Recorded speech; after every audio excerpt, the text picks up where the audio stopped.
आज मालकानगिरी जिलार चित्रकोंडा ब्लॉक अंतर्गत दादनगुड़ा ठारे किसान कांग्रेस राज्य स्तरीय अक्षय तृतीया समारोह आयोजन करा। एथिरे मुख्य अतिथि रूप में जोग देइथिले ओडिशा राज्य बहुमुखी समवाय सेल अध्यक्ष अमीय पट्टनायक।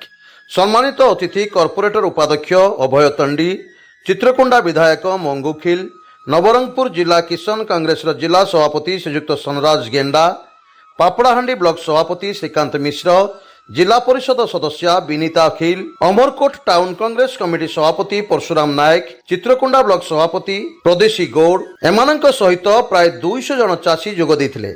शेषरे अपराह्न 2 घटिका समय मालकानगिरी कांग्रेस भवन में जिला कांग्रेस कमिटी सभापति जी राजू अध्यक्षतार बहुमुखी समवाय समितिर सदस्य सभापति मानक सह गोटे साधारण सभार आयोजन करा।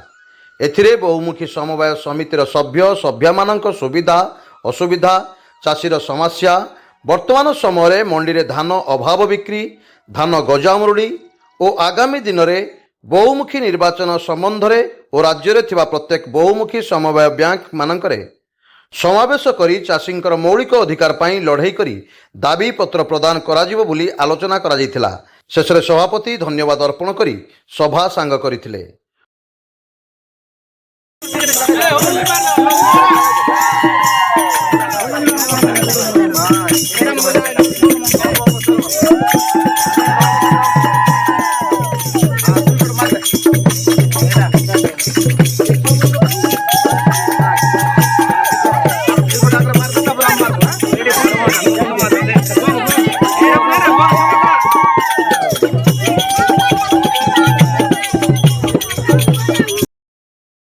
अमरकोट परशुराम नायक रिपोर्ट स्वतंत्र ओडिशा लाइव।